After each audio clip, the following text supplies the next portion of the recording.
Yes, welcome, welcome, welcome, one and all. We do mean all. It's your boy Nick here. Welcome to the show, ladies and gentlemen. Truthmaxxing live. We've got a good show for you today. I'm joined by my good friend DK. What is up, brother? Hey Nick, Hey, hey hey. everyone. I'm glad to Yes, be here. thank you for joining me, man. How are things going for you? They are going great. Yes. Everything is going great. Well, that's good to hear. Normally we start the show, or we have done in the past, talking about news items or like what's going on in the world of politics. But we're not. We're kind of going to go straight into the business. I think we talked a little bit before the show about maybe wanting to go a little bit more serious, or not serious. I mean, yes, more serious, but try to get to the meat of the matters we want to discuss. And I was telling you that some of I guess the purpose of doing this show is to I guess to be to be popular. Like I want normal people to find the show, and I want to talk about things, and I want to get the numbers and everything. But at the end of the day, whether the channel is already throttled or shadow banned or just kind of put on the short list of do not recommend, or if I just make bad content in general, it's more important, I think, to talk about things that are really resonant, at least to us, and sort of drive the conversation forward that I know you and I have kind of taken or carried on privately. So hopefully today's show can kind of go into a little bit, I don't know about more serious, but at least weightier topics. How does that sound? That sounds great. Yes, yes. So I guess we can kind of jump right into it. It usually takes a few minutes for people to find the stream, or YouTube wants to know that it's going well before they start recommending it to people. But we might as well go into the main topic. This was something that we had discussed some days ago, DK, about how should we even introduce this? Um, let's say this: privacy in today's world is often considered through the lens of if you've got nothing to hide, you've got nothing to fear, right? The idea is, Yes, well, hey, look, so what if there's a dossier on me, or if my Facebook profile is being cataloged and coordinated with the NSA, intelligence agencies, Interpol, like who knows? Like, I'm not a criminal, so if I share baby photos and me at the barbecue, like, who does that hurt? Like, yeah, go ahead, make a file about me. But I would say, I think you would agree that that's exactly what they're banking on, and it's precisely the attitude that allows them to set up such an extensive network um, of information. And what we want to discuss today is the actual power that that can wield, not over an yes. individual, but a population, right? Yeah, I've actually written down a quote about this from Edward Snowden, arguing that you don't care about the right to privacy because you have nothing to hide is no different than saying you don't care about free speech because you have nothing to say. Right. Wow. Yeah. Not caring about free speech because you have nothing to say. Exactly. That is somewhat behind even the what was it? The ACLU, which is known today for like being incredibly progressive and liberal, but they actually in the past um, had fought to preserve the freedom of speech of members of the KKK. I think even, uh, or am I thinking of the SPLC? No, the SPLC funded the KKK. I know that was the other thing, but Close enough. close enough. Back in the day, though, they did. There was like lawyers did well, whatever. I'm just making an illustration. Basically, that freedom of speech used to be so important that even people um, who were absolutely, yes, here it is, defending speech while condemning hate. Why the ACLU weighed in on the KKK leafleting case. Basically, the KKK was attempting to promote themselves. And so they were sued because, like, hey, you're inciting hatred or violence. And the ACLU actually, I think in the 60s or 70s, whenever this was, um, defended them. Well, let's just saying 2003, whatever. The ACLU has never refused to defend foundational First Amendment values just because the speaker of their speech was unpopular, and how different things are today. But again, your point stands with this Snowden quote, which is essentially, if you feel like there's nothing to hide, nothing to fear, once there is something to fear, it's already well too late. So, with that lens, we want to discuss. Let me pull up some of my links here. The idea of digital voodoo, so to speak. Can you maybe introduce the topic, or what can you tell viewers about the voodoo doll as a concept? Yes, the voodoo magic in general operates on familiarity. Right. So Okay. if the object is similar to the person that you want to control, the more similar the object is, the more control you have over the individual. Yes. Yes. So it is about correspondence. The closer something Yes, can, what is it, can mirror a reality, the more um, power or connection exists between them. Now, skeptics will say, obviously, well, look, voodoo dolls, I've seen those in cartoons. It's some kind of nonsense. Um, and again, at some point, I'm not able to convince every skeptic, but let's just say that if in current year you still believe that, if you have no conception of a metaphysical reality, by which I mean we exist in the physical world, the material world, but if you have reduced everything to the physical and say that there is nothing that is not manifest in matter itself, you're much easier to control, I would say. And while you, in some sense, may conceive yourself as freeing yourself of superstitions, you very much are um, cutting yourself off from a reality that does not need your permission to exist. I think this is something yes, that people, atheists and rationalists, um, just people that are materialists in general, have very backwards. We view religion and beliefs or superstitions very much in an a la carte sense, which is, okay, I agree with this, so I'll believe it. Or Buddhism sounds pretty good, but I don't know about reincarnation. They act as though these things require your participation to exist, when in reality, reality is the way that it is, regardless of whether you accept it or not.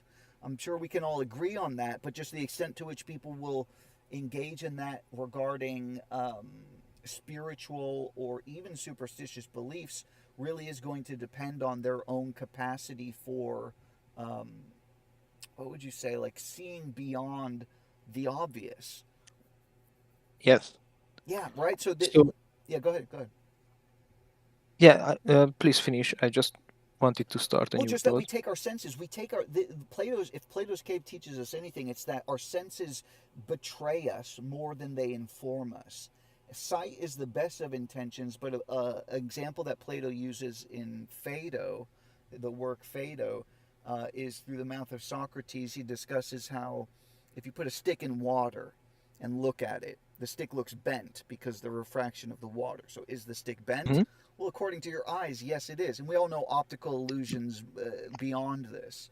So our eyes are the best witnesses, so to speak. And even they are very easily fooled by the natural world around us. How greater is the deception by the other senses, by what we hear, sense, or feel, or see, feel, or taste? And so in the work Phaedo, Plato goes on to explain how the soul is best served when it takes leave of the senses, when it doesn't primarily inform itself by what is visible, but does have a sense more so grounded in something spiritual. Um, so Yes. again, many viewers will be on the same page as me, but I do just want to address the skeptics. Therefore, go ahead, DK. There was a really interesting scene in 1984 Mm. where the I don't remember the characters' names, but the torturer is talking with the protagonist and asking him if he is flying or not. And his argument is that if everyone is believing that he is flying, then he is flying. Because there is no counter example or counterpoint. And that just rewritten reality. Yes, well said. Yeah, which is whatever the common consent. This is why appeal to the masses or appeal to majority is a fallacy, right? Just because everyone Mhm. believes or doesn't believe something Exactly. does not make it the case. So yeah, it's what we. It's like what we say. Like if we call, I think this is an Abraham Lincoln quote.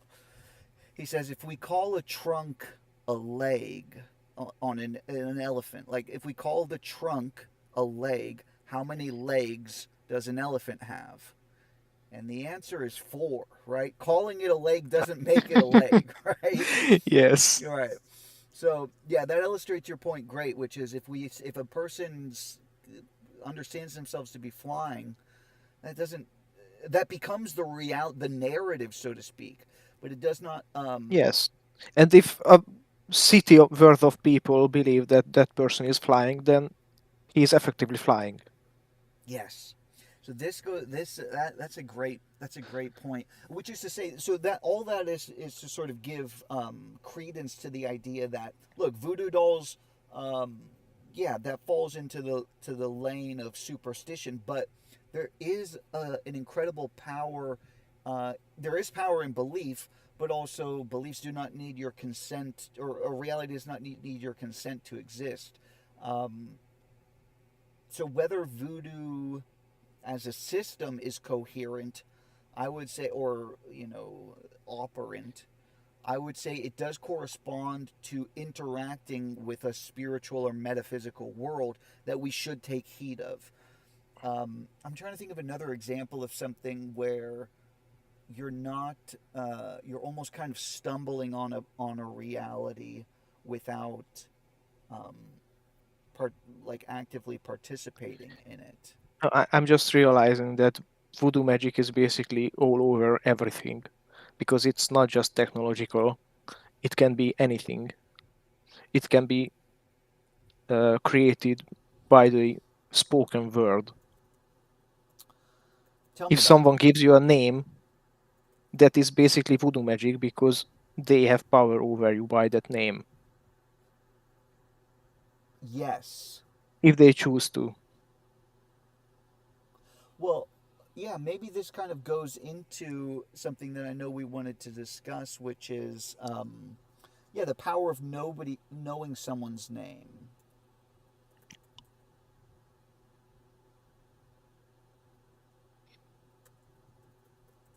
So I'm trying to look up.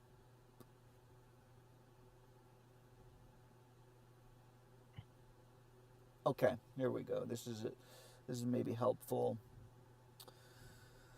In the context of New Testament, itinerant Jewish exorcists, like people that would travel around doing exorcisms, were individuals who traveled from place to place attempting to cast out evil spirits. These were part of a broader tradition within Judaism that recognized the existence of demonic forces and sought to combat them through various means, including the invocation of divine names and rituals. Um, yes, for example, they Yeah, would use. this is the other way around. Well, that's right, because People have power over divine entities by their names too. yes, that is why. Yeah, so that is right. This is the other way around. Rats. Well, let me find. Let me try to find the.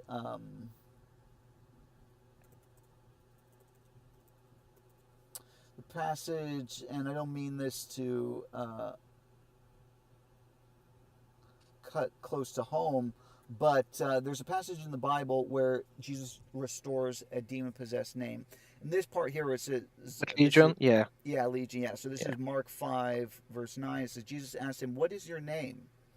And the reason why it would ask this name, the point we're trying to make is that there was an associated power with understanding. If you knew the name of the demon, or if you didn't know the name of the demon, you could not cast them out.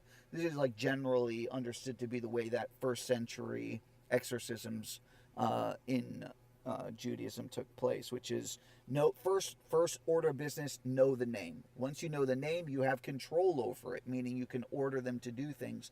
And I think inherently people do have a sense of this. If you get a random phone call from someone, a number you've never known, a person you just aren't a voice you're not familiar with, and they say your name, that reveals they know something about you. You don't know who they are. Inherently, we have a sense that there's a what is it like? It's not lateral. There's a unilateral distribution of power there. Um, Yes, so that's a small example. Somebody knows your name on the phone, you don't know who they are. It's threatening to a certain extent, which is they know you, you do not know them.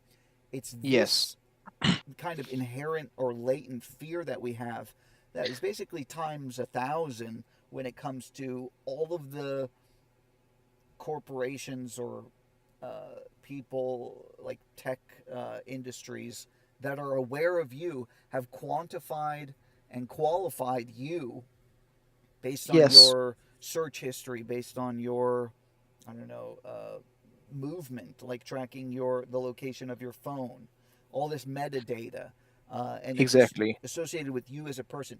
What kind of um, what kind of profile of power does that give people over you? So the example of a simple name may have been too mundane to bring home the point. The more obvious version is an identity card. Yeah, talk about that. If you have an identity card, then uh, there are systems created for the purpose of controlling the fictional person that is tied to the identity. And then you have to obey that fictional person's actions. Hmm. So if you don't have an identity card, the government cannot ask taxes from you Yes. because there is no connection. You have no connection to the government. Yes, that's an even stronger example, which is the methods or the avenues of control are established through this knowing, through this identification, um, which just represents the potential for power. I think everybody can get on board with that. Like, okay, yeah, maybe we don't live in a totalitarian, authoritarian state or like an Orwellian surveillance state, but at least the capacity for It's getting there. Oh, well, I'd say we do, but let's just say the skeptic thinks we don't. Let's say we don't live in that. Surely the government can contact you and have your compel you to do things if they're aware of you. I think this is somewhat the idea behind going Exactly. off the grid, right? People that go Exactly. off the grid, as I wouldn't say I went entirely off the grid, but I did remove myself in some ways from urban civilization. Uh, Going off the grid in this concept means that you are basically severing the connection between your voodoo doll and yourself. yes, well said, well said. And so again, this the idea of the voodoo doll, at least from a practical. Let me just read here from the Wikipedia. It says it's an effigy. And an effigy itself carries symbolic weight. An effigy is like a puppet or a representation. It's a symbolic uh, makeshift dummies used for symbolic punishment in political protest. That's an effigy. In some sense, a voodoo doll functions the same way. It's meant to be a representation that embodies a kind of spirit or essence of the person for use in what would you say, like a detached manipulation of this person. The voodoo Hmm. doll idea, as you can see here with the picture, is like if you put pins in them, they'll hurt, or they'll be hurt in a certain way. But it does represent this idea of mirroring or symbolism, caricature to some extent. And the point I think that you kind of brought up to me, DK, and that we want to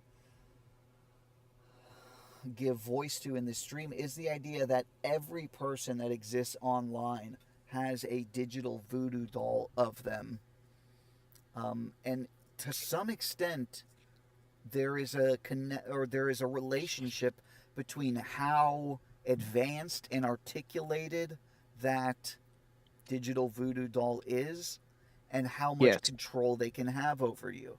A great Yes. example, and I'm sure you can give maybe a few more examples, but is if your phone knows what time you get up, when you go to work, what shows you're watching, just based on picking things up with the microphone or the obviously the activity of the phone itself. Um, it knows what ads to serve you. It knows what demographic to put you in.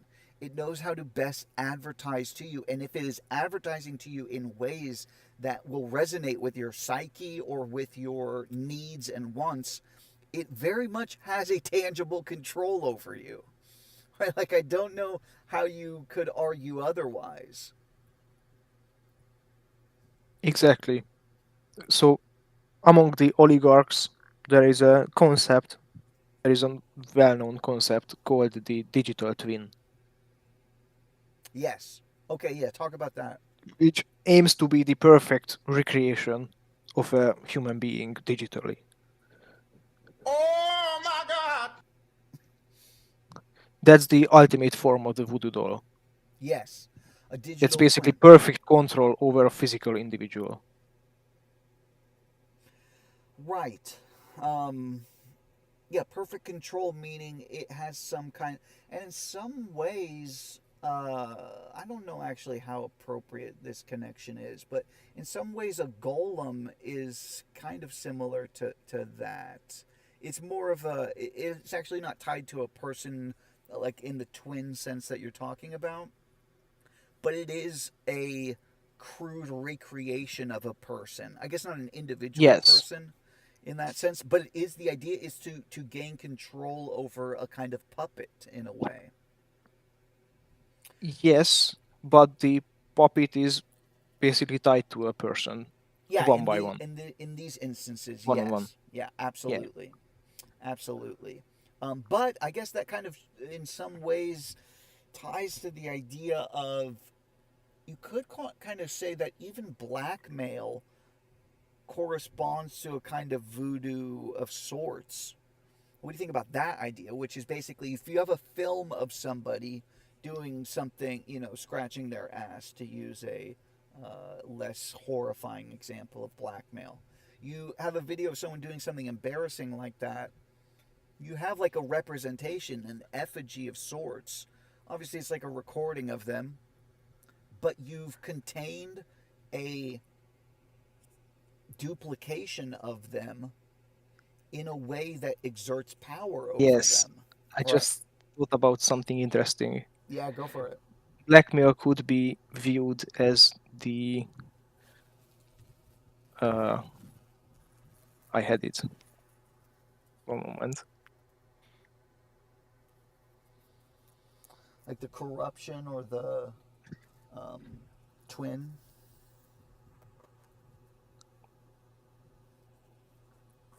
It is the uh taking hostage of the shadow. Wow. Yes. Well said. Yeah, so you're taking hostage their shadow to the extent that you have captured a part of themselves that they've not integrated. Yes, And you're using that as leverage over them to compel their regular exactly. form. Very interesting.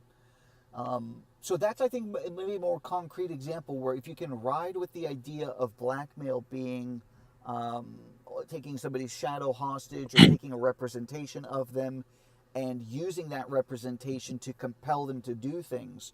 How much more can you do so if you can actually model and I yeah, go I ahead. wouldn't say that these are the same things. More like the digital twin can be used for this purpose.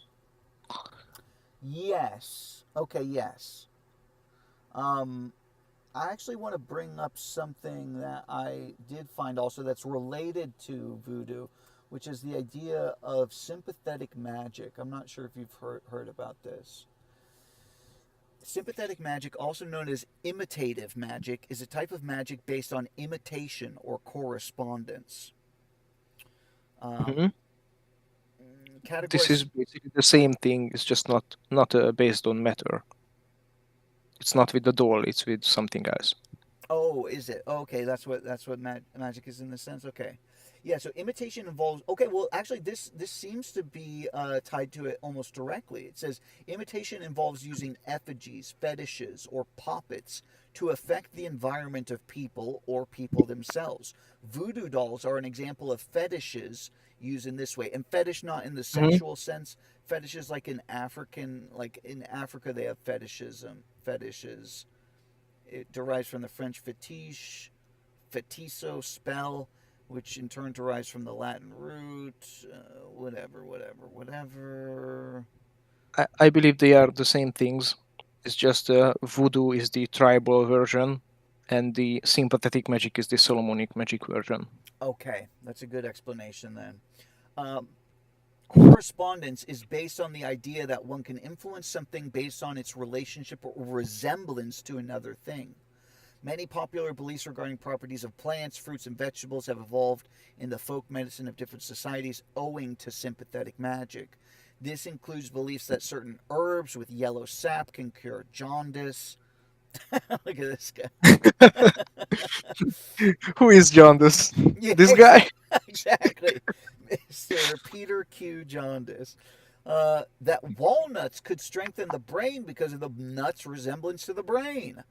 That red, okay, whatever. So you get that correspondence, though. Let's see.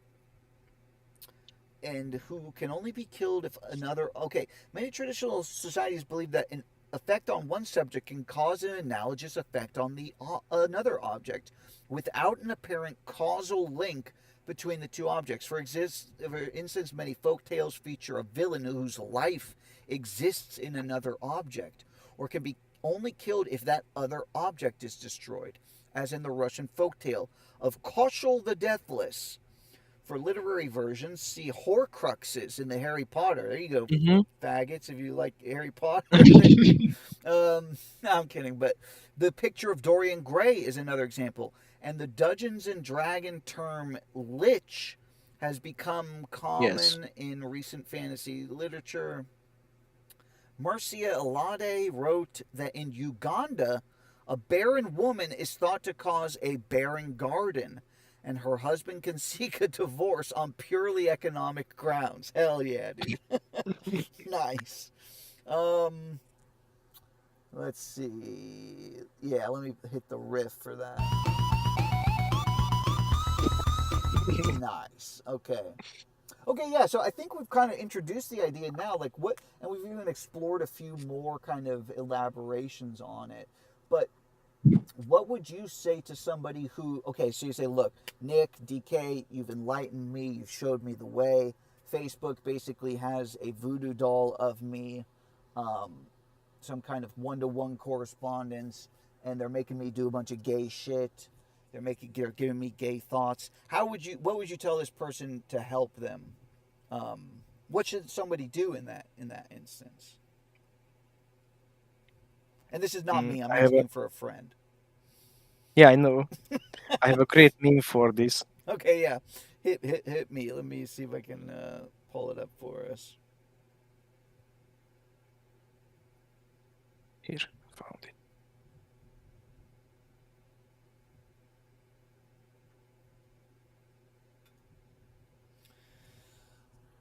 Let's see. Bear with me one moment as I'm saving this. And let us know in the chat. Hopefully the audio is good. I know my mic is a little bit has a little bit of a crazy sound, but hopefully it's not too disturbing for people. It's Let completely fine, I think. Yeah. Also, ones in the chat if you do not have gay thoughts. So you better let us know. Otherwise, bro, you're cooked. Let's see. Thank you for ruining my life. And it's an Instagram octopus. I'm literally an algorithm designed to maintain your attention by learning from your behavior and mirroring back that which, consciously or not, captivates you and the social worlds through which you move. I am literally one of the most fascinating tools for collective and personal shadow work ever created. Excuse me. That is, only if you can learn to recognize that you aren't disturbed by social media, you're disturbed by your own reflection. Wow. Wow. Wow. So what is this tell me about this? It's basically people's attention is gravitates towards the things that they have to work on in Yes. themselves. Yeah, that's a good point as well. A friend of ours, who I won't mention, I guess, has talked about this before, which is like what you say you care about versus what you spend your attention and time on can be two different things. Um, Exactly. like I would probably be the first guy to say I don't care about politics or I don't care about things that I don't have control over, and yet I clearly do. Like I am very much a can fall or I'm very susceptible to rage bait, which is basically I want to gain an understanding of the world, and I want my values and views and perspectives to be informed by what's actually happening. And yet, the only way I can gain a sense, or the only way that I've told myself I can gain a sense of what's happening, is by engaging in, just looking at Twitter or looking at the news. Um, I'm way better at it than maybe I was many years ago, or just the average person who watches like CNN or Fox News or something. Like, I don't fall for it to that degree, but I'm still spending my time and attention on it, right? That's a great example of like, none of this shit matters, and yet in some sense this has to do with an idea actually that's brought up by Jacques Ellul in his book Propaganda: The Formation of Men's Oh, I've read that Attitudes. one. Yeah, it's an incredible book. And so Propaganda: The Formation of Men's Attitudes goes on to explain how just the idea that people are interested in what's contemporary or what's new, like what's happening now, current events, the idea that current events have the kind of primacy and importance they do in today's world is very modern. Like obviously if your town is burning down, you want to Yes, know because about it, it right? would have been impossible before technology It would have been impossible. Exactly. to care about something 1,000 kilometers away. Yes, yes, exactly. And so we create this idea that hey, if there's no news happening in your town, what about the next town over? Or what about a country a million miles away from you? Don't you want to know what's happening there? Didn't you hear that the guy divorced his wife in Uganda because she didn't have a garden or something? Don't you want to know about that? And so this obsession with current events, there is a currency, I guess pun intended, to the idea of I'm with it. Like you see this even in meme culture and dissident culture, which is like, oh my god, bro, that happened 3 months ago. Why are you talking about that? Or like, are you still Yes. are you still talking You're, about you're still COVID? talking about Epstein? Yeah, you're still talking about Epstein, bro. We've moved on from that, which is exactly what people are counting on: memory holding and just avoiding accountability in general. You can, if you keep the news cycle churning, there's never any justice in a real sense. There is no justice served because it's just a constant dangling a carrot in front of the donkey, bro. Yes. And also another thing, if you have a device that can Oh show my god! Sorry. any event in the world real time, Yeah. there are basically infinite amount of events happening at any given moment, both good and bad. Yes. And you can only show a finite amount of them. And Yeah. your worldview is determined by the quality of those events that are shown. Yes. Yeah, to the extent that you can put someone in a good or bad mood based on Exactly. how much information in one category or the other you show them. Who can relate? The- Woo! yeah, if the news only shows terrible events out of the pool of the infinite, then you would think that the world is terrible. Yes. And what's so interesting too is that people, we've known about this. Like this has been a part of the discussion um, since news existed. People were talking about like, oh, Yes. is the news too pessimistic? Is it too optimistic? These were conversations that were had in the 60s and 70s, and people, at least at the time, were concerned about this. And yet there was no collective action or solidarity on actually warping this. But this speaks to a broader point that Kaczynski mentions, which is, or he's, I'm summarizing here to an extent, but just he says it is never technology that is altered to meet or correspond with human behavior. It is always the other way around, human behavior that is molded and adapted to meet the needs of technology.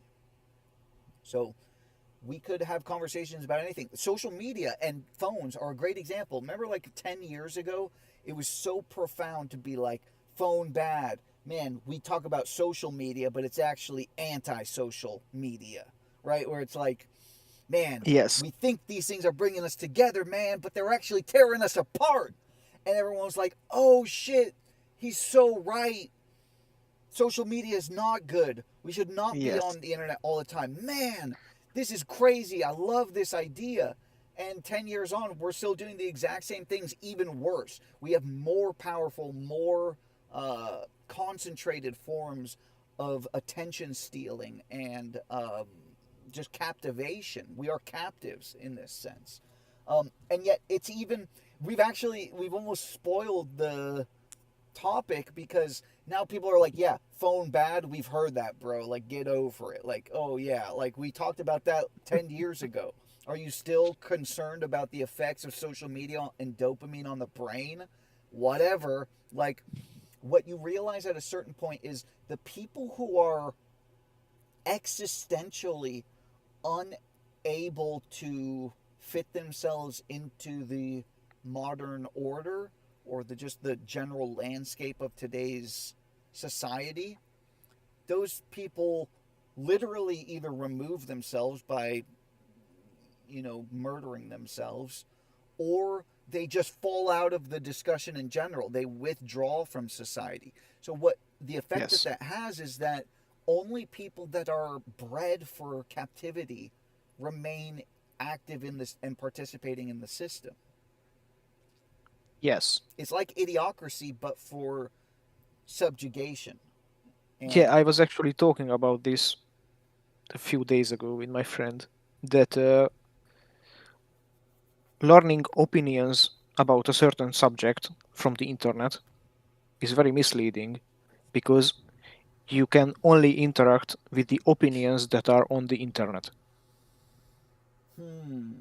yes, There are a lot of people who don't use the internet out of principle that would probably have very different opinions that you never see. You will never see. yes, yeah, it's about controlling not just the conversation but what is a part of the conversation. um, Something that's even, this is a little bit wider in scope, but it speaks to the point that you're raising, which is um, language itself limits unknown wants, the things that you don't know that you want because there don't even exist words for them. People talk about German as being a much more philosophically oriented language, and No, Greek. Hungarian too. No, whatever, bro. Okay, no, I'm kidding. But Oh my God! yeah, Hungarian as well, exactly, which is like the words you have access to and the way your language constructs things semantically or just ideologically limits or enhances the types of ideas that you can even have access to. A great example of this would just be like, I don't know, the people on Easter Island, the Rapa Nui or whatever. Like, they don't have words. Or, oh, even better example, let me see if I can pull this up. Um, in Africa, the country of Africa, of all the countries in Africa,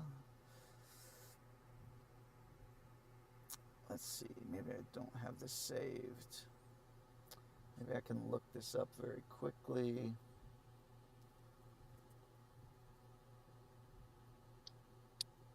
Well, maybe it doesn't matter too much, but maintenance. Okay, yeah, actually, here we go. That, from what I'm understanding, in third world countries, Yes, here it is, boys. anything that is not under maintenance is because we don't care. No, you care. It's not in the concept. Travel the 54 countries in Africa and ask each person in every country, what is wrong with your country? Leadership. Leadership. All of you say the same word. So let me ask you, since 1960, the country has been picking the wrong leader every 4 years.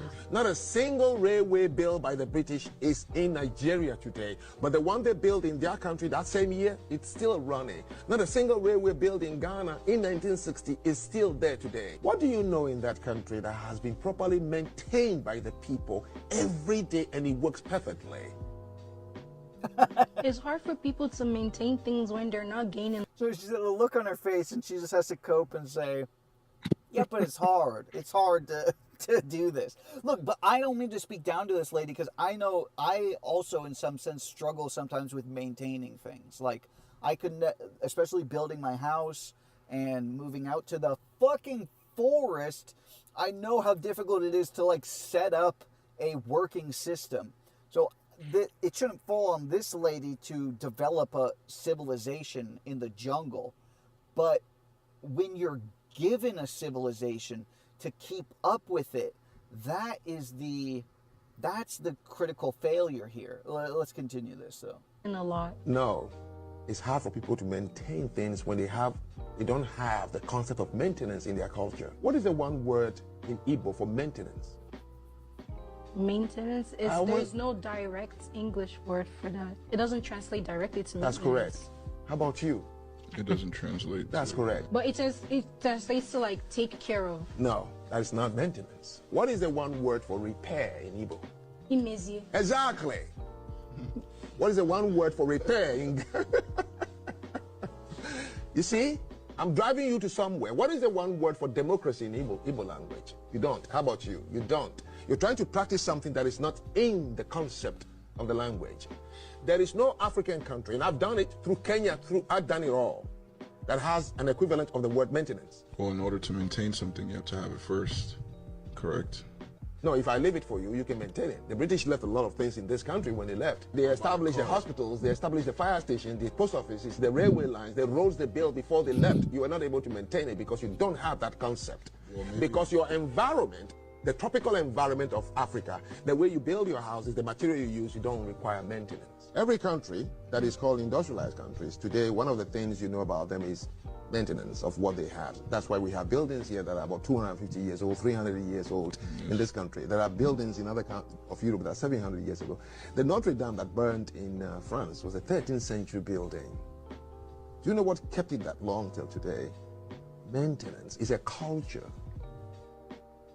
Maintenance is a culture. So there you go. That's emblematic. I know the video was a little bit long, bro. I hope you're not asleep yet. Oh, that's okay. Yeah. Okay. So, but that idea is that the maintenance, they don't have a word for it because their language was not yet equipped for that level of accountability. Um, but it speaks to your point, which the original point that you raised was, don't have conversations with people on the internet, right? Or don't do what was it? Don't do research on the internet. No, Okay. I Sorry. didn't say anything like that. Sorry. I was about to say that the only problem with social media is if you use it for escapism. Okay. But yes, but you're saying, yeah, you can only have conversations on the internet with subjects and people and opinions that are on the internet. Yes, Yeah. yes, exactly. Yes. But no, so escapism, social media is only an issue if you use it for escapism.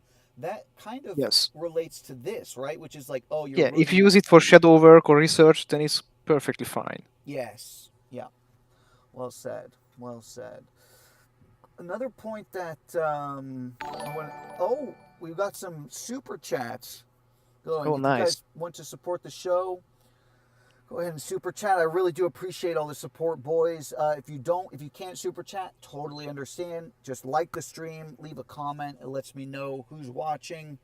I will not create a voodoo doll out of you. I swear to God, I will not do that. But let's hear from the nice people here. Thank you for the support. Fortunate Ape, $6.99. Nick, what's your bra Nice. size? I do not wear bras. This is not serious. Please do not make fun of having breasts. Thank you, brother. We've got another one here from, let's see, Bill and Linda's Garden Adventure. Hey guys, how's it going? $2.99. Wow, this is exactly the show I needed today. The cops will never find me. Okay. Well, stay safe, guys. Stay safe. Got another one here. Also from Bill and Linda's Garden Adventure, $2.99. I'm sending you good vibes. Hey, thanks, Bill and Linda. Enjoying the show. Kill code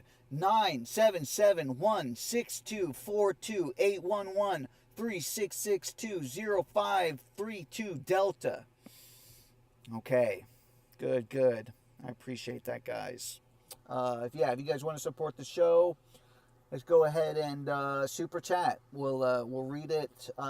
Please no more kill codes though, guys. I don't know what that is.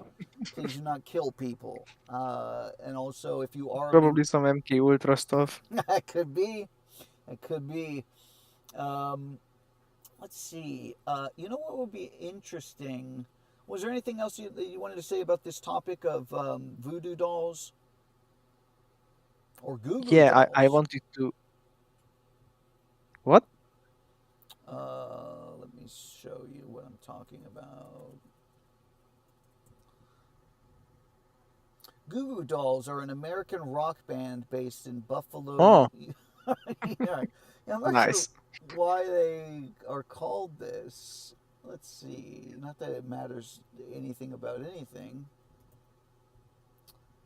Name is their first single.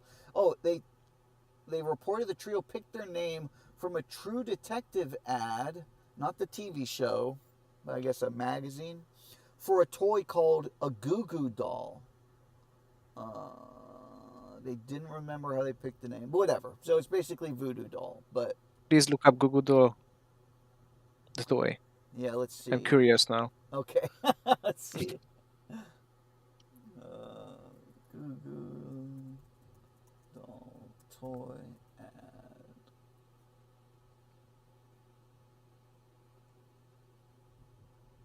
Yes. Oh. Okay. This Okay. guy. All right. This is wild. I think I've seen this. This is okay. The Goo Goo Doll. What do you know? So yeah, Voodoo Dolls. Did you want to say anything else to this subject? Yeah, I wanted to talk about a little bit Yeah. about the final goal. Yes, exactly. Like you're amassing all this information. Let's even say let's grant the skeptic, or the skeptic will grant our point that they're creating this dossier of information and it has some relation to exerting control over a population. Yes, but how much control? That's that's the interesting part. Yes, continue. It's so much control that people have never even seen before. It's basically incomprehensible amount of control because it would people wouldn't need to think anymore at all. They wouldn't need to make decisions. They wouldn't need to do anything that's individual, that's unique to them. The AI would pick out their clothes. The AI would pick out their food based on their mood. The AI would pick their jobs. The AI would tell them why they are sad, Wow. which it's already doing it, by the way, on some occasions. Bro. This is brutal. I just kind of I pictured the world you're describing, and it's one we're rapidly inhabiting, um, which is, it You will operates, own nothing and you will be happy. yes, or you will think nothing and you will be happy. Exactly. But Because, they didn't have the balls to say that yeah, in the yeah, ads. exactly. Owning things was like was the optimistic view, or not owning The things was the optimistic view. the original ad was probably the reason that YouTube turned off dislike counters. Wow. It was around the same time as Yeah. the World Economic Forum's promotional video. Wow. Yeah, did you also hear they got rid of the like as well? What? They changed, at How? least on shorts. On YouTube Shorts, they Oh, replaced. don't watch shorts. Oh, okay, They are yeah. disabled for me. Oh, wow, nice. But what they did is they replaced the like with a heart. No. Actually, Huh. yeah. So actually, The- maybe there was dislikes. Oh no, yeah, because they removed. Okay, you could still dislike videos on YouTube, but you couldn't see how many people disliked it. That's what it was. But now they've even removed the dislike button itself. There's no, on shorts at least, but they're Oh, going to do this for regular interesting. videos too, which is you either No, they like, cannot do that. you don't think so? I don't think so. We'll It's see. enough because most people don't know how to view it even now, so it doesn't really matter. Well, you could, yeah, you could. What I'm saying though is that they're removing the ability to dislike it at all. Like they just take away the button. They take away both buttons and just replace it with the heart. Just like on that's how TikTok works too. I think, which is you just heart something or you don't. Or Instagram works that way. Instagram, you just either heart it or you just skip it. So People could probably develop an algorithm to determine how much dislikes would that be based on the difference between the views and the likes. oh, that's a good point. That is a good point. Yeah, but all of that to say this, which is, yeah, this world in which you will think nothing and be happy functions on the idea of use it or lose it, which is, if you don't use your muscles, you will lose them. If you don't use your capacity to speak a Hmm. language, you will Yes, lose it. If you do not practice math or something, you will forget how to do it. That principle holds for essentially everything. If you outsource your very ability to manage your emotions or understand your psyche or understand your thoughts or just your anything you outsource to an external party, you will eventually lose that ability over time. I'm gonna get into a little bit of a conspiracy. Yeah, go for it. So I believe that technology was created for the purpose of weakening people by outsourcing everything that people do Yes. so that it atrophies. Yes, exactly. This atrophy is exactly the experience of humanity. Yeah, in relation to technology. The scarier thing is, and let's even indulge this conspiracy, but the scariest thing is that it functions that way whether or not it was intended to or not.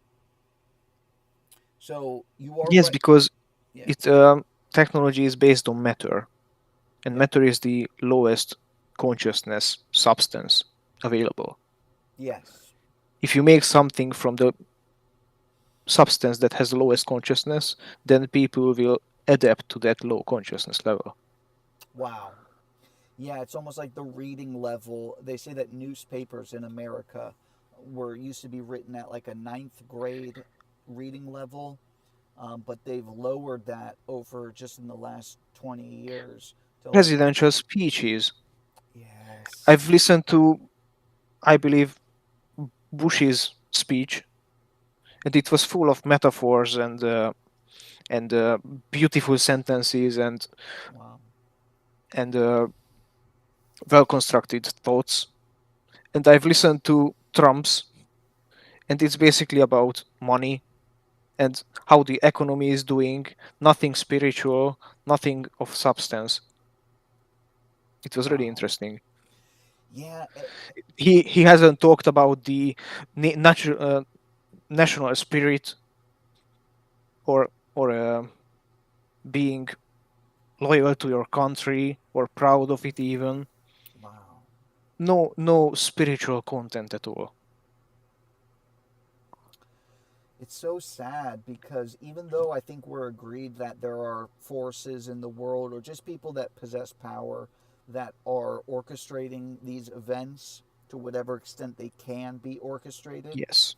even though that's true, it's hard not to say that we've done this to ourselves, right? Or that we've participated in this deception. Yes, because people expect the best from each other and they are naive and they don't think that there are entities that want the worst for them. That's Yes. why they are believing them. Yeah, and it's also what we call the path of least resistance, which is, and this is Yes. actually something that, let me see if I can pull this up real quick. Uh, George Orwell has a book called The Road to Wigan Pier. It's not The Road to Wigger Pier. It's slightly different, but I have some notes. Oh, come on.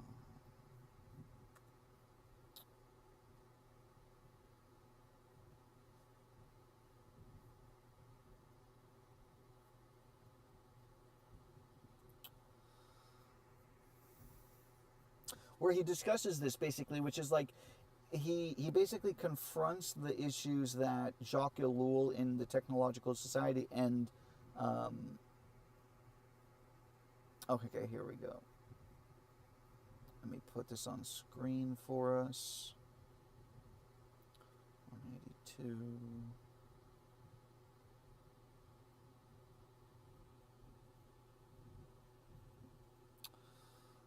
One moment. Someone in chat is asking about the picture you have Oh, okay, let's see. on screen. Who is that? Is that? Who's that? Yes, Ivalo were.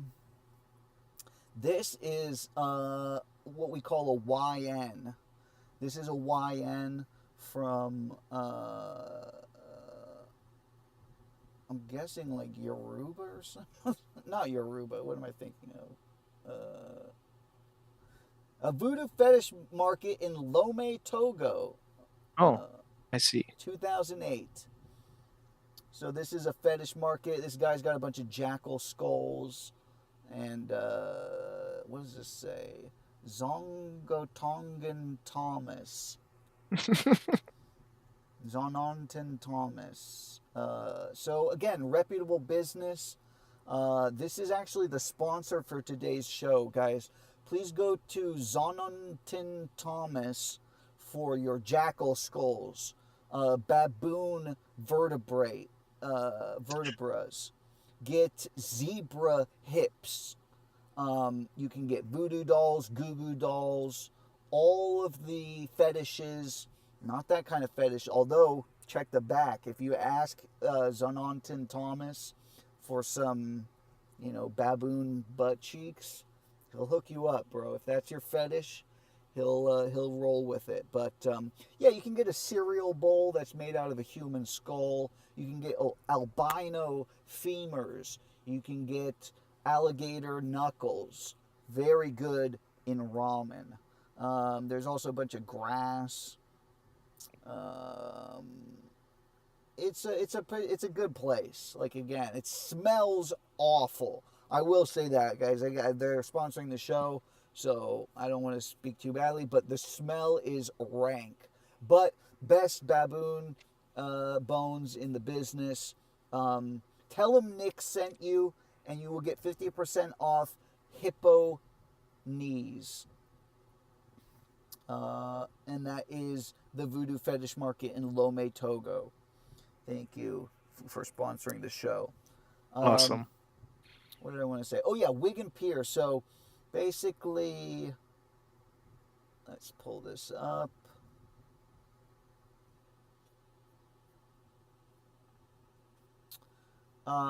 What we're talking about, in some sense, is the volition of technology, or how it's used to disenfranchise us of our own abilities and spirit. And what is said, the tendency of mechanical progress then is to frustrate the human need for effort and creation.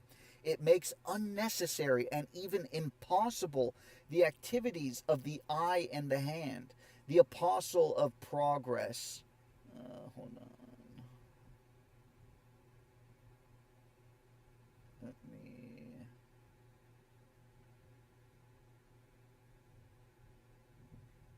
Oh, here we go. The apostle of progress. There we go. The apostle of progress will sometimes declare that this does not matter, but you can usually drive him into the corner by pointing out the horrible lengths to which the process can be carried. Why, for instance, use your hands at all? Why use them even for blowing your nose or sharpening a pencil? Surely you could fix some kind of steel and rubber contraption to your shoulders and let your arms wither into stumps and bone. And so with every organ and every faculty. There is really no reason why a human being should do more than eat, drink, sleep, breathe, and procreate. Everything else could be done for him by machinery. Therefore, the logical end of mechanical progress is to reduce the human being to something resembling a brain in a bottle. That is the goal towards which we are already moving, though of course we have no intention of getting there. Just as a man who drinks a bottle of whiskey a day does not actually want to get cirrhosis of the liver. The implied objective of progress is not exactly, perhaps, the brain in the bottle, but at any rate some frightful subhuman depth of softness and helplessness. And that's exactly what you're describing, which is basically, look, we don't want to be slaves to social media or glued to our phones 24 hours a day, and yet somehow we got there, right? Whether it's the Yes. dopamine cycle, and this is something that, again, whether or not you believe that technology was created for exactly this purpose, let's even say that nobody's at fault, and somehow we just got all this amazing technology just by accident somehow. The effect is still the same. And this was When, something that when was this written? this was written in the, I believe, the 30s, 1930s. Oh, wow. So Nice. exactly. So this is George Orwell who wrote this, the guy who wrote 1984 and Animal Oh, Farm. He was thinking about these ideas just after the Industrial Revolution, right? After factories and everything is, I think that was in like the late 1700s for England, 1800s for the rest of the world. But all of this has been well established. And so the idea that mechanical technology itself, this is a danger of mechanical technology. How much more insidious and pervasive then is digital technology? Technology that is even more ubiquitous, easy to use, intuitive, and ever present. The magnitude of the problem is tenfold, if not 100-fold, between the withering and the subhuman depth of softness and helplessness is accelerated beyond belief when you encounter these kind of high tech specters. Yes, Oh my God! Okay, sorry. it also doesn't help that Western society's highest value is basically comfort. Yes, well said. Well said. And if there's anything I can encourage the wonderful, not subhuman viewers of this show, it's that yeah, suffering is the greatest source of discipline and vitality. Like Ernst Jünger is a right-wing German writer who was too right. Maybe this is not accurate to say, but he was even too right-wing for the Nazis. Not necessarily, but like he was super right-wing, and the Nazis were not a fan of him, or they had a breakup at some point. But he lived in that time, and was a soldier, and he wrote this what would you say, article. It's basically like a blog, but in the 20s, on pain. I don't really have the text here, but this is the cover. On Pain basically goes on, and I actually explore this in one of the videos that I did. We can actually pull this up if you have a moment. Let me...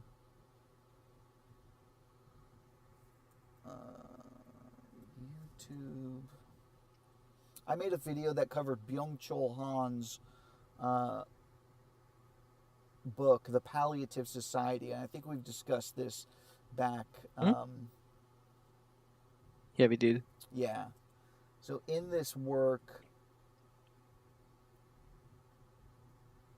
in the video The Last Man,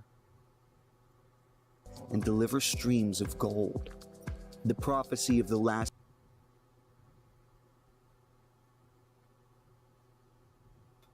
yes, here we go. regime. Today, China is just as populated by last men as the US. Everywhere, heroism gives way to hedonism. It is for this reason that Jünger turns decidedly against modernity. In On Pain, he invokes the end of the age of the last man. The breadth of people partaking of goods and pleasures is a sign of prosperity. Here, one senses the dreamlike, painless, and oddly agitated ease that fills the air like a narcotic. The individual is greeted by a wealth of conveniences. The potential for conflict is thereby avoided. What is more, a quality of pure convenience is still an integral part of the fabulous expansion of technical means. Right, so that just we could watch more. I encourage you guys to watch it on your own time. But this convenience and comfort is antithetical to pain and suffering. Like you said, people avoid suffering. And in this book, The Palliative Society, Byung-Chul Han diagnoses this aversion to comfort through the COVID pandemic, which is basically the fear of death, the grasping on to health and longevity. The absolute just fear of death was so great that you could compel people to put masks on their babies and take their children out of school, have them do school through a computer, and all of these things that sound crazy. Like, and again, I know if you're sick of people talking about COVID, this is going to sound retarded, but again, this was one of the biggest psychological operations that was undergone in our lifetime. Surely the So longest. far. So far, yes. Yes. Good point. So far. But yeah, that makes the point well, I think. Let's see, we've got maybe 10 or 15 more minutes. Is there anything else that you wanted to discuss? I was thinking maybe for the end of the show we could watch a little bit of the simulated Leviathan's video, or one of his videos. But what else can be said, DK? Let me think. Yeah.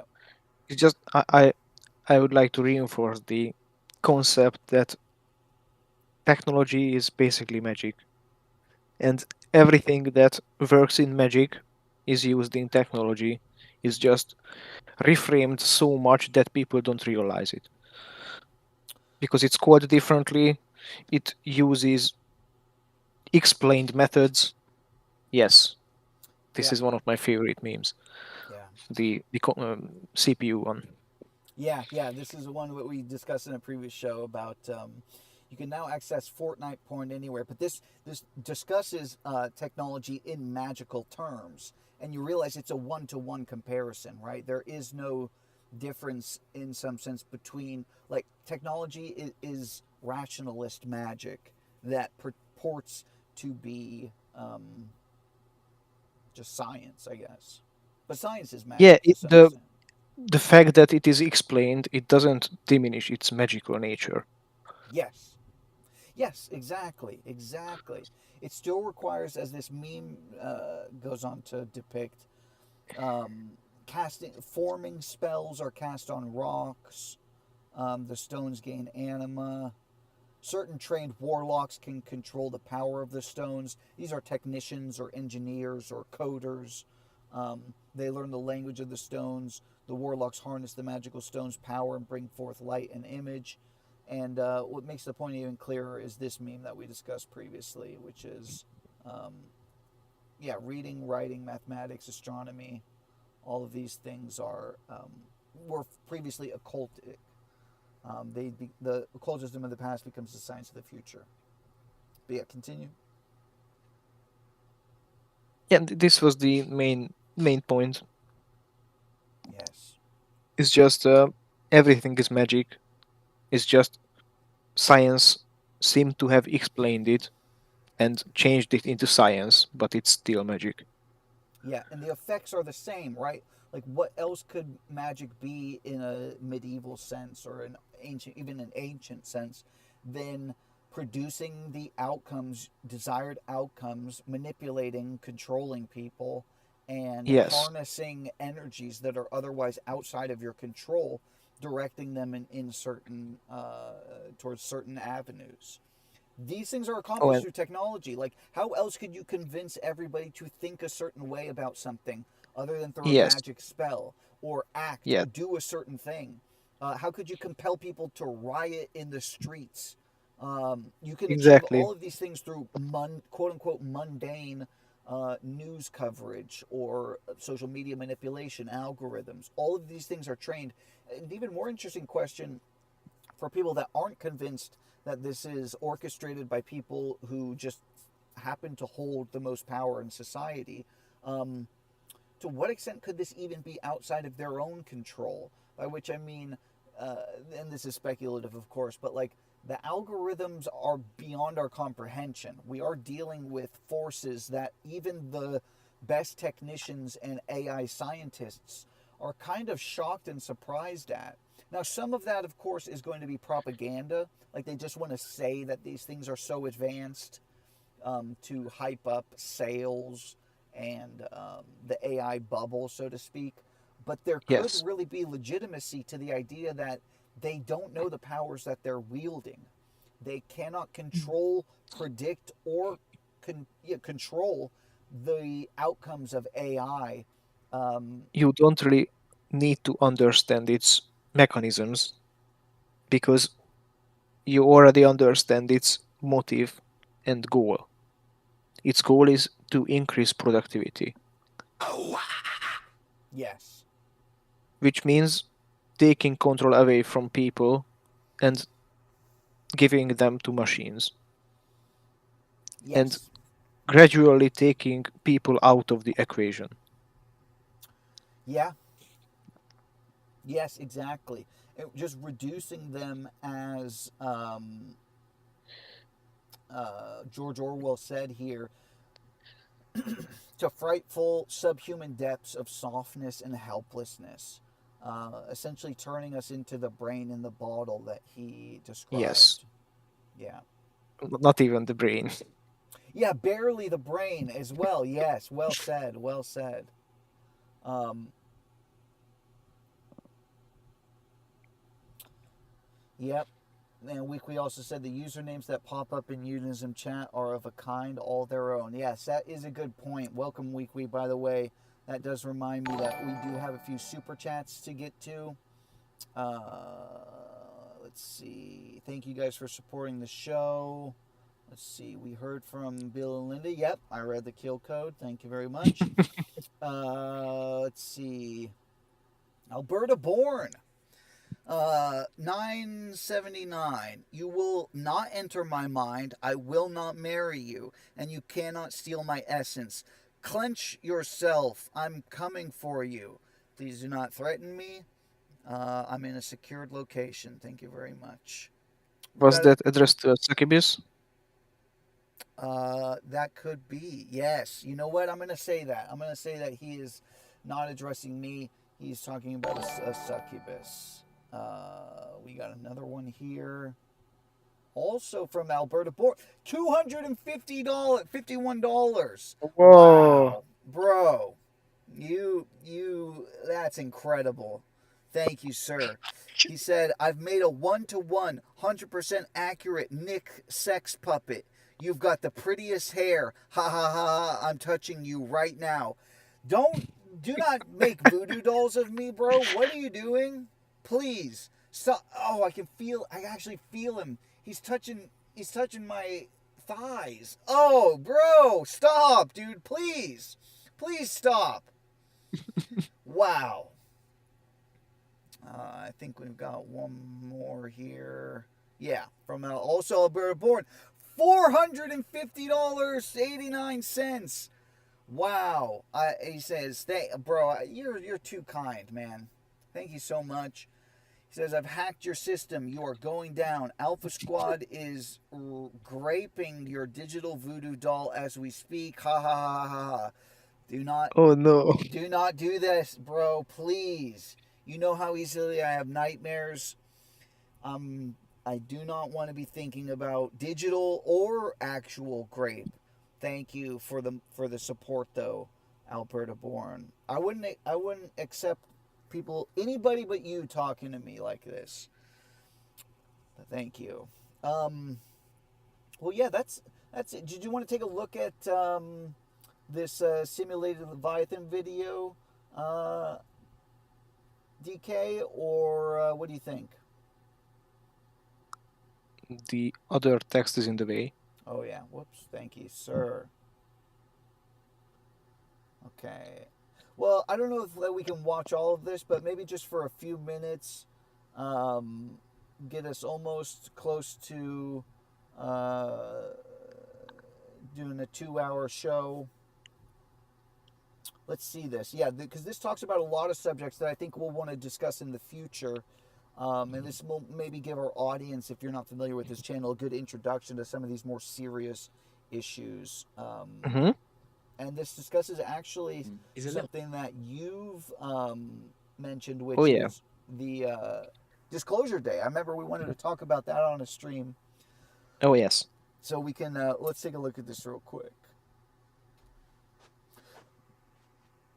It's official. Aliens exist. Yes, aliens are real. Now, how do we know this? Well, trusted sources have come out and told us that actually the US government have known about aliens for a long time, since the 1940s. And they haven't told us about it. They've been keeping this a secret from the public until now. Because now they're coming out and telling us that actually there's a compendium of aliens. It's not just one alien. Oh, no. There's a continuum of aliens. All the way from bipedal corporeal aliens, which is like physical aliens on 2 feet, to plasma sentient aliens, which is like ghost aliens with sentience, I guess. Now, you have to admit, things are getting a little weird on the alien front and the UFO front at the moment. Things are getting crazy. Donald Trump has recently been photographed with the Nordic race of aliens. Yes, the Space Nords. Or potentially they are actually the Agathans that have left their underground kingdom to meet with Trump. I have no idea. Well, but I don't obviously mean it's not real, but are they pretending that that's real? That's it could be. So I believe that the plot moving forward will be they will reveal friendly aliens who are among us helping us, and then we will go to war with some other country, or America will be going to war with some other country, which will be serious, not like Iran. Yeah. And then that war will be interrupted by the hostile aliens. Okay. So I believe that there will be 2 disclosures. Yes. Well, we've already seen the first one, so to speak, right? Or are you saying that 2 future disclosures? Yeah, but it wasn't that serious. Yeah. It came from the official channels, but people don't care. Yes. People will only care if the aliens are in real life standing in front of them. Yeah. Wow. Otherwise, it can be attributed to AI. Yeah. Yep. All right. We're not quite sure, but shortly after this meeting, Donald Trump announced to the public that he would be releasing the UFO and alien information. He would be disclosing this information. And he said it's very interesting stuff. But of course, it doesn't stop there. We've got whistleblower after whistleblower talking about aliens. We've got the mainstream media pushing these ideas, pushing out videos of unidentified flying objects. We've got scientists talking about how they're going to announce aliens to the public.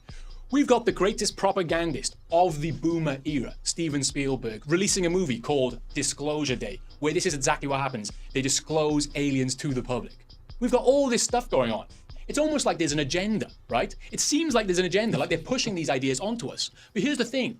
Why? Why is all this happening? And why is it happening now? These are good questions. These are all great questions. Let me just take them. I think we should start this video by talking about John Podesta. Yeah, this is. So I'm going to assume you know who John Podesta. And I didn't know. And if you haven't seen this video, I think this is going to be very interesting. People, obviously, who have been on 4chan for a while will know about Podesta, but I wasn't aware of this connection. Let's take a look. Is, right? He's one of these like shape-shifting, reptilian-like US politicians that's been around for a long time. In the 90s, he worked with Bill Clinton. In the 2000s, he worked with Barack Obama. In 2016, he was the chairman of Hillary Clinton's presidential campaign. And of course, that was a fucking disaster because John Podesta's emails were leaked to the public. Rest in peace to Seth Rich, of course. Now, within John Podesta's emails, there was a lot of shady stuff which made Hillary Clinton look bad, but also there was some weird stuff, shall we say. Code words for pizzas, grape soda, hot dogs, $65,000 for hot dogs. That's a lot of money for hot dogs. And you know about this, right? We all know about this. But also, there were some emails about UFOs and aliens, including a chain of emails from, get this, the lead singer of Blink-182, going back to 2015. See, here's the thing about John Podesta. Before he was associated with child abductions, he was associated with alien abductions. See, John Podesta used to be the UFO alien guy. Conspiracy theory circles, especially within the UFO alien space, they loved John Podesta. They thought that he was their guy on the inside that was finally going to release, to declassify, to disclose the alien information to the public. How crazy is that? Of course, after 2016, they wanted nothing more to do with him. Well, some of them still like him. It's kind of strange relationship they have. See, John Podesta has been talking about UFOs and aliens for over 30 years. In 1993, he worked with the UFO Disclosure Initiative. Now, this was a program to try and get the alien information to the public. Basically, the government was hiding the truth. The truth was out there, but the government was hiding it. And this was a way of getting this out to the public so that everyone knows aliens exist. Now, the UFO Disclosure Initiative also goes by a different name, the Rockefeller UFO Disclosure Initiative. See, in the early 90s, two of the richest families got together, two of the leading members of the Bilderberg Group Society. They got together and they decided to fund the whole UFO alien movement of that era. See, Lawrence Rockefeller and his friend Hans Adam II, who is the Prince of Liechtenstein, both of which represent some of the richest families in the world, by the way. Lawrence Rockefeller, of course, representing the Rockefeller family, and Hans Adam II representing the royal family of Liechtenstein, which is actually the richest royal family in Europe, I believe, even though it's probably the second smallest country in Europe, second to the Vatican. I'm not sure about that, right? But it's a tiny little country, and yet it's the richest, right? These two, anyway, right? These two families teamed up together, and they basically funded the UFO movement during the early 90s. Everyone you could think of, John E. Mack, Stephen Greer, so on and so forth. They funded all these different organizations. Now, this raises another question. Why were two of the wealthiest families in the world funding the UFO movement and the alien abduction movement in the early 90s? Why were they doing this? Well, why don't we ask someone that met both Lawrence Rockefeller and Hans Adam II, and was given money by both? Stephen Greer. So at some point... Okay, so he goes on to talk more about the connections. I just realized this is a lot longer video than I thought, so I don't know if we're going to watch the whole thing. But are you aware of the Rockefellers, DK, or do you know anything about... were you aware of this connection? They are one of the 13 original bloodlines of the Illuminati. Okay. That's so interesting. Yeah, so I don't know a lot about that kind of research, but they're obviously, I know them through just being one of the titans, right? Like of what we call the Gilded Age of America. They were like one of the big titans of American industry. Rockefeller, I want to say J.P. Morgan, but that's not right. Who else? I've sent you the picture. Okay. Why can't I think of any of these names? But let's see. Okay, here we go. Oh, wow. This is interesting. I will... Because I'm actually not familiar with these names. Let me see, though. Gilded Age.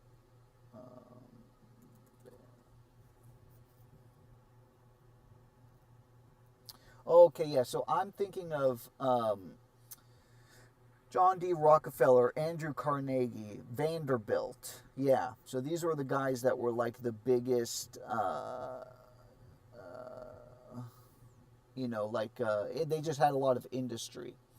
But what you've shared with me is a name of the people that are associated with what people consider the Illuminati bloodline, which is the Freeman family, Russell family, Onassis, who I only know in relation to the Kennedy family, Rockefeller, Bundy, Astor, Collins, Lee. Lee? There's a Chinese...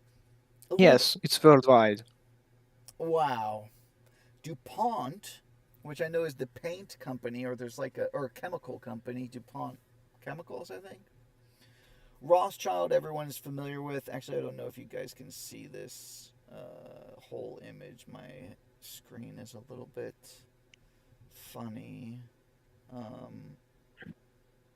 But anyways, down here is just DuPont and Rothschild below Kennedy. Okay. Yes, so it shouldn't then be surprising to you at all that the Rockefellers are involved in this. It's not. No. But I was surprised at least that they were in charge of the thing. But he goes on to say... Well, okay, I'm going to add a little extra bit to this, because it gets even weirder. This gets even stranger. Because although many people claim that John Podesta could be the son of Lawrence Rockefeller, Oh yeah, he goes on to explain that there's maybe family connections between Podesta, Rockefeller, and some other guy. I think it was even what's his name? in the kitchen, I can't remember who the other guy is. Oh no, it's not Steve Bannon. Oh, whatever. I'm not prepared for this. I think it's time to end the show pretty soon. But I wanted to say before we go that there's a part here where he talks about, or I guess here's Klaus Schwab. Isn't that weird that we Let's maybe just watch a little bit of clip before we take our final super chat and close out for the day. have the technology now, and then all of a sudden, we're seeing all this stuff? Weird, right? Now, it's almost like, think of it this way. Imagine an elite person, like some sort of rich elite person, maybe one of the Rockefeller families, maybe some sort of Rothschild of some kind, someone from the Some sort of bloodlines. Either way. supervillain. They're at one of their secret meetings, maybe the Bilderberg Group, Club of Rome, maybe they're at the Trilateral Commission, all of which, by the way, were established and founded by the Rockefeller family. All of those secret societies. Anyway, right? Imagine you're one of these guys at one of these events, and you're scrolling your phone on Facebook, and suddenly you see an AI-generated video of a cat dancing dressed as a ninja. You've never seen anything like this in your life. You're 80 years old. You're like, what the? This looks so realistic. Oh, how did they do this? AI generate. And then they go, Yes. oh my God. Guys, look at this video. And all these other old people are looking at the video going, oh my God, it looks so real. It looks like the cat is actually dancing. I know, it's insane. Think about this. We have the technology now to fake an alien invasion. And they're all like, oh my God, we can fake it. We can finally do it. The 1938 plan, we can finally put it into action. Oh, he talks about 1938. There was, I think he talks about the War of the Worlds. You know about that, right? That's probably on your radar as something. No, that's older. Oh, older than 38? Yes, it's like 1900. Oh, yeah, that could be.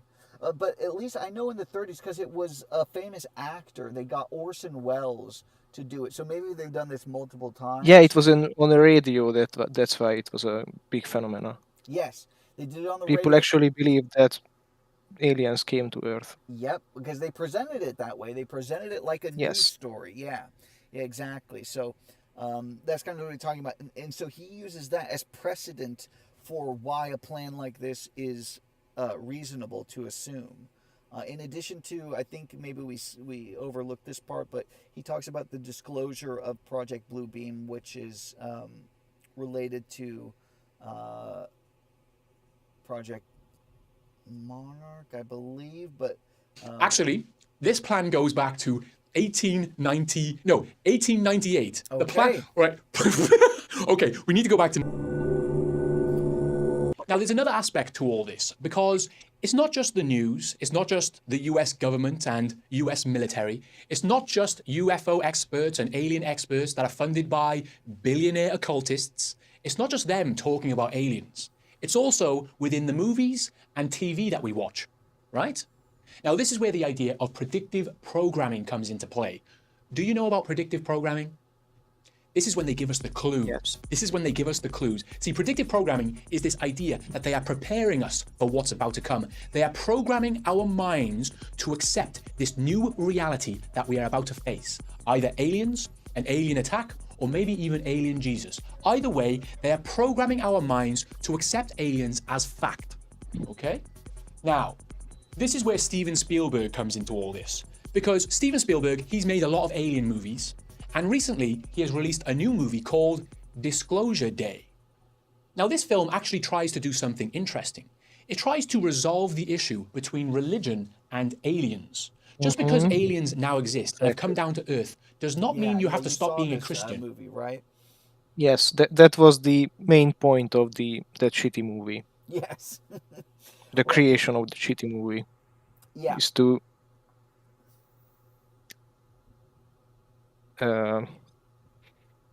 make peace between religion and aliens. Yes. Just the idea that someone is questioning their faith, and like, isn't it the bad guy who's like, no, the good person is religious, a former nun, right? No, it's a literal nun. Oh, it is. She says that aliens don't disprove the existence of God, And she and turned her out to be faith right. wouldn't change. And she actually believes in aliens from the Okay. beginning. Okay. And the whole idea of it is to disclose this to the public. Like, we have to let the people know, right? And it ends up stopping a war, you said, right? No, they stop a news story about the war. Okay. Not the war itself. It's just on TV. Every channel is talking about the war, and then they interrupt it with the alien stuff. Okay. Okay. But does the effect of sharing the story about aliens bring peace? The movie doesn't talk about that. Doesn't talk about. Okay. It basically cuts away after the disclosure. Oh, okay. Wow. Okay. No Wow. aftermath at all. Okay. Jeez. Um. That's for the real deal. Yeah. Yeah. They're They saving the. didn't want to spoil it. Exactly. No spoilers. That's funny. That's funny. But yeah, if you guys aren't familiar, and again, this video does a much better idea or a much better job of explaining it than me watching it here, trying to show this to you. But yeah, this operates on the idea of Project Bluebeam, which is essentially what's been mentioned or alluded to, which is the idea of an alien invasion being stopped, or like the simulation of an alien invasion that ends up blowing the paradigm of people's understanding, ushering in a one world government and a new religion, so to speak. There's going to be a unity that is achieved through this that is otherwise kind of inconceivable, but that it will all kind of be orchestrated under the auspice of this new paradigm that's ushered in through contact with aliens, or not just contact, but interaction and, what would you say, like community with aliens. Like, now the world has to be united, therefore let's put aside all our differences. And simultaneous to this, you're going to see an increase in censorship and just regulation, so that this will all just kind of feel not natural. Obviously, it's going to feel very unnatural, but it's going to solve problems that were created specifically for this to be the solution to. That's the Hegelian dialect. Yes, well said. Well said. Hegelian dialectic is you have a thesis, an antithesis, and then a synthesis between the two. The thesis is, I guess, what would it be? We can't control people the way that we want them to, or the way that we want to control them. Antithesis is or what? I guess I'm doing this wrong. But basically, it's the No, same. Yeah, go ahead. basically they want an outcome. Yeah. So they create a problem that the problem solution would result in that outcome. Yes, exactly. They're working backwards from the solution. Yeah. Yes. We could watch a little bit more of this, but I think we've done well enough to go. I think we've kind of talked about a lot of the most important issues. I recommend you guys watch this in its full. Obviously, very good channel in general, but let's see. I think we do have one more super chat to get to. We'll call it a day. Again, Alberta Born, $2.99. He says, "You will never reach Agartha. I know the doorman. He thinks you're gay and not in a good way. Suck him." Well, I hate to end the show on such a demoralizing message, but I appreciate the support, guys. I want to say thank you first and foremost to my wonderful guest and co-host, DK. Thank you so much for your time, brother. Thank you for the opportunity. Dude, it's my pleasure. And hopefully in the future we can discuss more serious topics like this, and just sort of hopefully further the discussion in what limited ways I'm able to. But I do appreciate your insights into this because I know you study this stuff a lot more. I also want to quickly thank Zontin Thomas at the Fetish Market in Lome, Togo. Thank you guys for sponsoring the show. Get your baboon pelts and voodoo dolls here. Tell them Nick sent you. And other than that, This boys, was a perfect sponsor for this episode. yes, I know. It's funny how that works out, right? I schedule these months in advance, but sometimes they line up. But thank you, Zontin Thomas. I appreciate that. Do not curse me, by the way, Thomas, you bastard. And Alberta Born, do not molest my voodoo doll or digital voodoo doll anymore. Well, guys, that's going to do it for today's show. Again, I want to thank DK. Thank you so much, brother, for your time. Hope you have a blessed night. And You're very welcome. Thank you. And other than that, I think there's really not much else to say other than we will see you in the circle. Thanks again for watching, boys. Like the stream before you go. Leave a comment, and we'll see you guys next time. Take care. Bye-bye.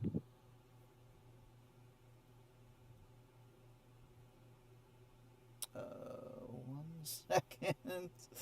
Where is this?